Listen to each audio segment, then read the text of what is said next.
Assalamualaikum warahmatullahi wabarakatuh. Perkenalkan, nama saya Mirwan Saidi, peserta Latsar CPNS Kementerian Agama tahun 2025 Angkatan 7 Kelompok 3. Jika pada video sebelumnya saya sudah berbagi pengalaman saya selama mengikuti pembelajaran asinkronus, maka pada kesempatan kali ini saya akan membagikan video tentang tugas Learning Journal Agenda 2, yakni pengalaman saya selama mengikuti pembelajaran secara sinkronus dengan pengampuh materi Ibu Sulistiawati Paita SEMM.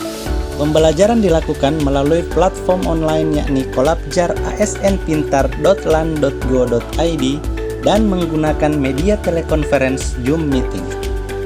Sebelum saya membagikan pengalaman saya selama belajar metode sinkronus, saya akan menjelaskan pengertian serta kelebihan dan kekurangan belajar dengan metode sinkronus.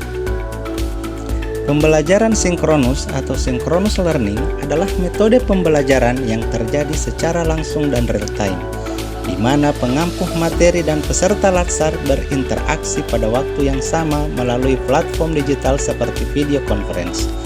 Ini memungkinkan interaksi langsung, diskusi, dan umpan balik instan antara pemateri dan peserta latsar. Mirip dengan pengalaman belajar di kelas tradisional, tapi dilakukan secara online. Pembelajaran sinkronus memiliki kelebihan dalam interaksi langsung dan umpan balik instan, tetapi kekurangannya termasuk keterbatasan waktu dan kapasitas serta potensi kurangnya fleksibilitas. Beberapa kelebihan pembelajaran sinkronus antara lain yang pertama yakni interaksi langsung.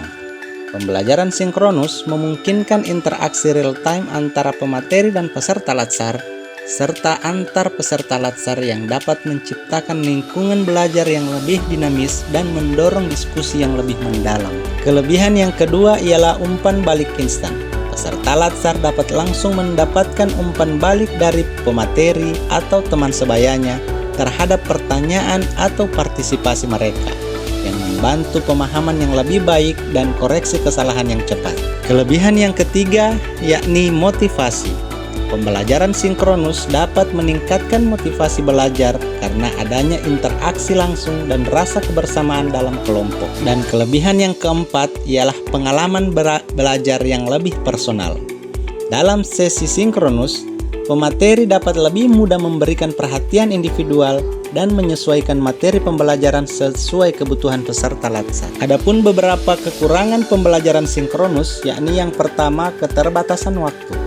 Pembelajaran sinkronus membutuhkan jadwal yang telah ditentukan yang mungkin tidak cocok untuk semua peserta latsar yang memiliki kesibukan dan perbedaan jadwal. Kekurangan yang kedua yakni keterbatasan kapasitas.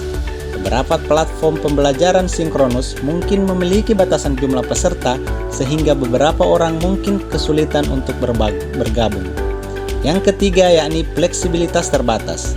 Karena pembelajaran sinkronus berlangsung pada waktu yang ditentukan, fleksibilitasnya terbatas dan mungkin tidak mengakomodasi berbagai jadwal dari dan prioritas peserta. Kekurangan yang keempat ialah tantangan teknis. Pembelajaran sinkronus membutuhkan koneksi internet yang stabil dan perangkat yang memadai yang mungkin menjadi kendala bagi sebagian peserta latsar.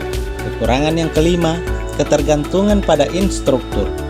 Efektivitas pembelajaran sinkronus sangat bergantung pada kualitas instruktur dan kemampuannya dalam mengelola sesi dan memberikan umpan balik. Berikut pengalaman saya selama mengikuti pembelajaran sinkronus.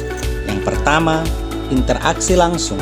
Pembelajaran sinkronus memungkinkan saya dan peserta latsar dapat berinteraksi langsung dengan pemateri, mirip dengan pembelajaran tatap muka di kelas. Pengalaman saya yang kedua, umpan balik cepat. Peserta latsar dapat menerima umpan balik dari pengampuh materi yakni Ibu Sulistiawati Paita SEMM yang dapat membantu kami dalam memahami materi dengan lebih baik. Yang berikutnya, keterlibatan aktif. Pembelajaran sinkronus mendorong keterlibatan aktif peserta latsar melalui diskusi, tanya jawab, dan kolaborasi. Yang keempat, fleksibilitas lokasi. Meskipun terjadi secara real time, pembelajaran sinkronus dapat dilakukan dari berbagai lokasi yang berbeda, memberikan fleksibilitas bagi peserta latsar dan pengampuh materi.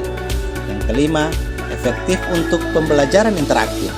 Pembelajaran sinkronus sangat efektif untuk kegiatan yang membutuhkan interaksi langsung seperti diskusi kelompok, presentasi atau sesi tanya jawab. Yang keenam, membutuhkan kesiapan teknologi.